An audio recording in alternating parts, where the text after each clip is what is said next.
Olá pessoal, Shalom, Shalom, Boker Tov, muito bom dia. Eu sou Moré Malahi Ben Israel, aqui de nossa sinagoga Anusim Brasil. Estamos aqui na manhã deste que é o terceiro dia da semana para trazermos a leitura e também comentários da terceira aliá da Parashá que estamos estudando esta semana, que é a Parashá Kitetse. Significa quando saíres. Hoje, terceiro dia da semana, pelo calendário gregoriano, hoje é dia 10 do mês de setembro, do ano de 2024, e pelo calendário judaico, hoje é dia 6, ou melhor, dia 7 do mês de Elul, do ano de 5.784. Quero aqui também deixar os nossos votos de parabéns a todos que neste dia estão completando mais um ano de vida.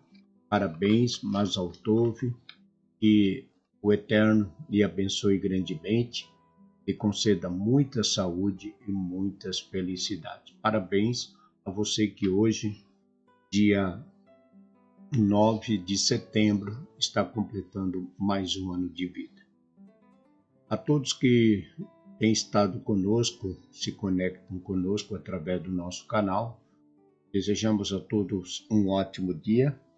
Boker Tov, muito bom dia. Sejam todos bem-vindos à casa dos Bnei Anussim.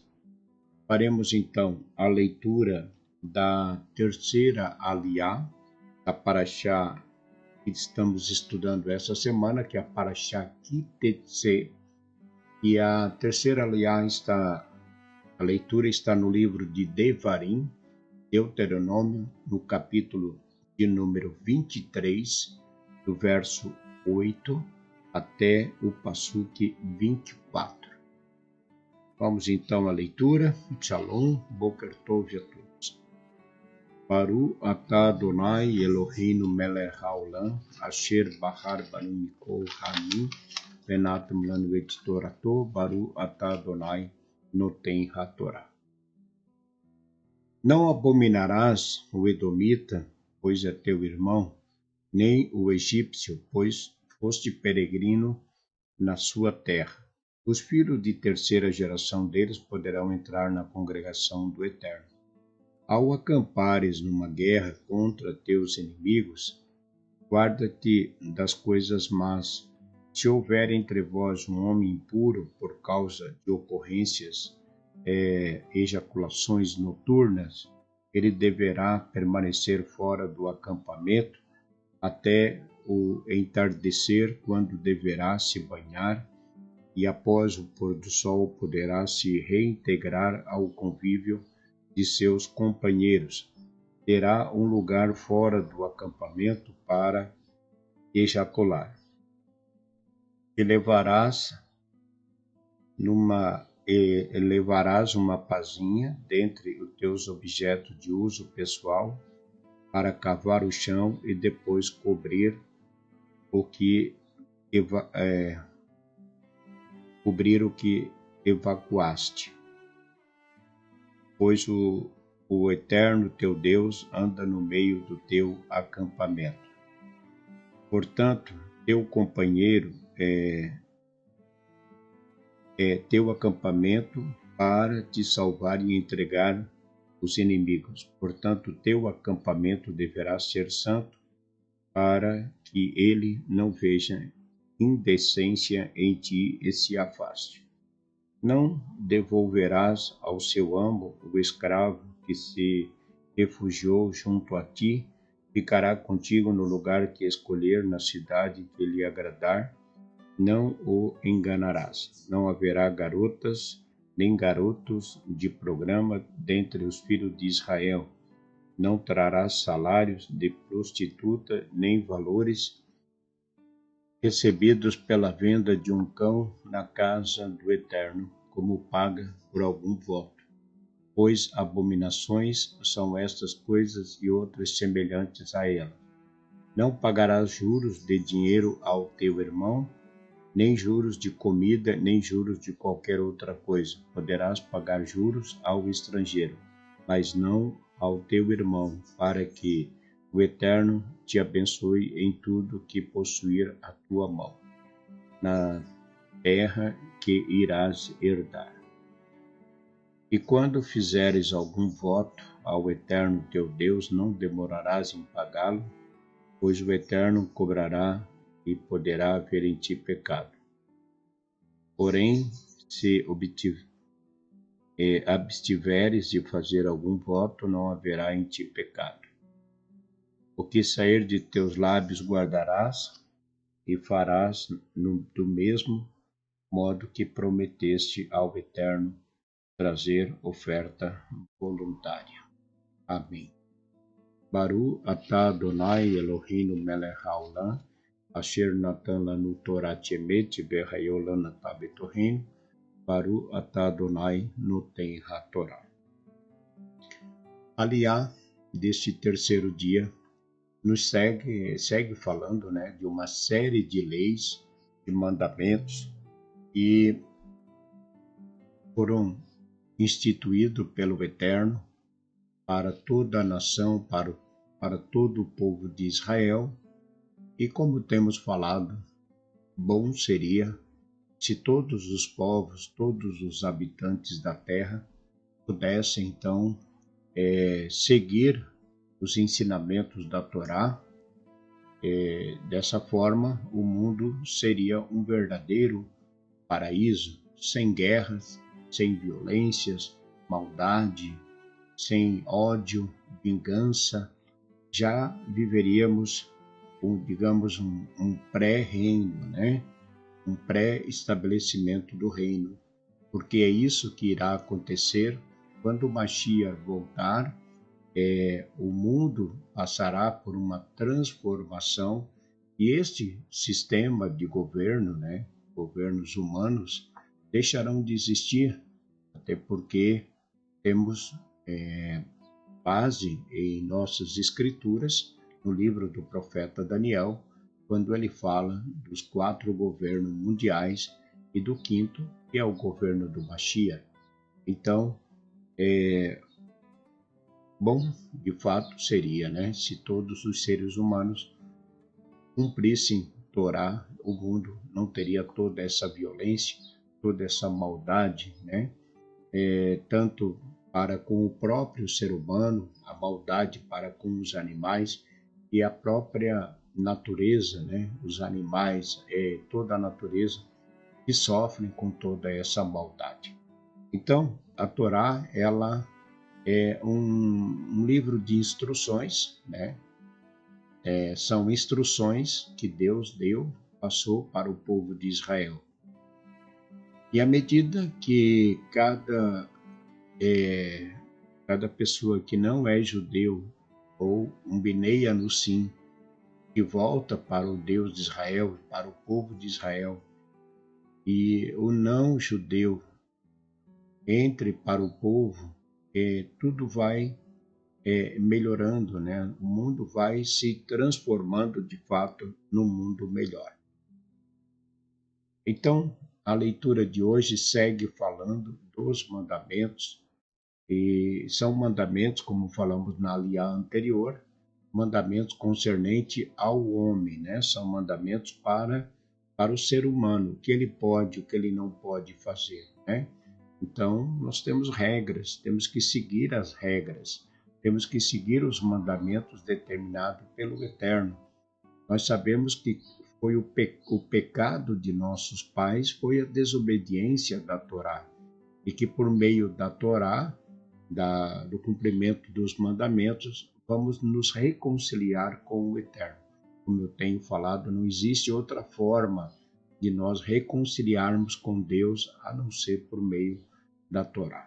Então, a Torá segue com seus ensinamentos, falando a respeito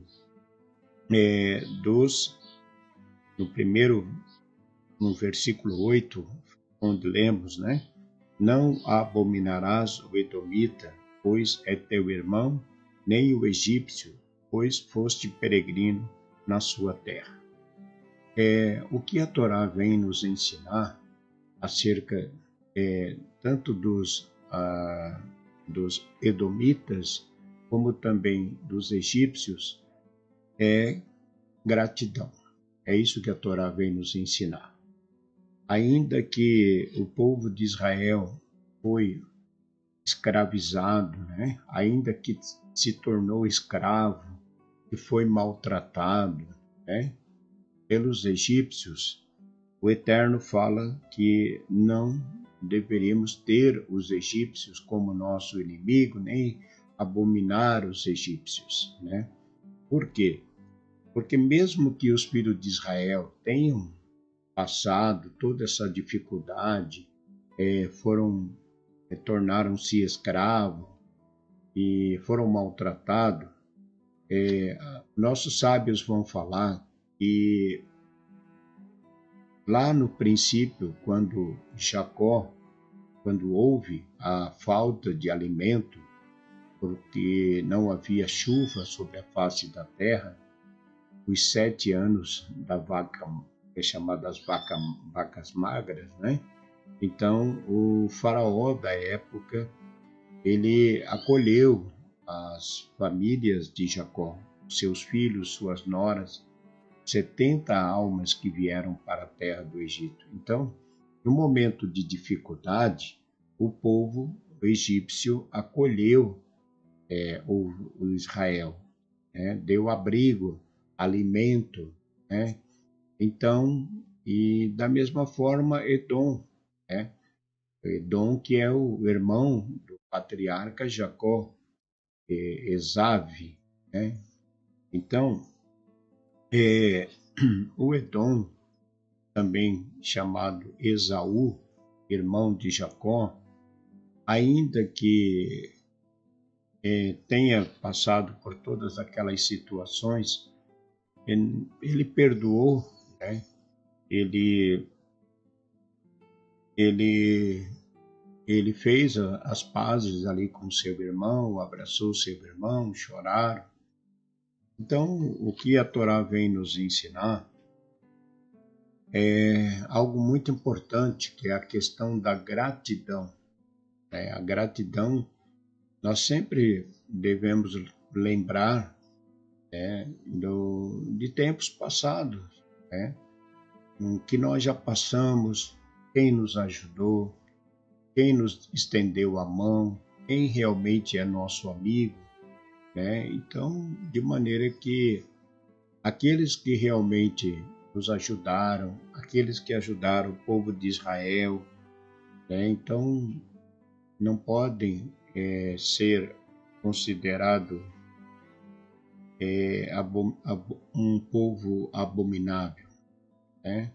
Agora, é fato que existem povos que não ajudam Israel, tornam-se inimigos de Israel, ódio, né? Então esses realmente devem ser, devemos não ver esses povos, como os egípcios, como os edomitas, que ajudaram Israel. Mas todo aquele que se levanta com ódio gratuito, querendo destruir o povo de Israel, para nós é abominável, né? Então, hoje nós vimos os povos que se levantam, as nações que estão se levantando contra Israel, né? Sem que haja nenhuma pretensão, digamos assim, de Israel em querer tomar suas terras ou querer se apoderar de alguma coisa.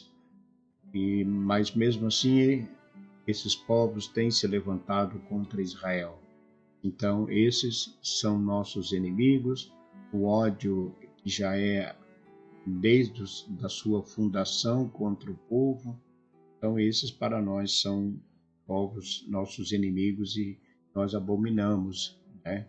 A todos quantos têm se tornado nossos inimigos e tentam nos destruir. E vimos aqui uma sequência de mandamentos também dentro dessa leitura, né?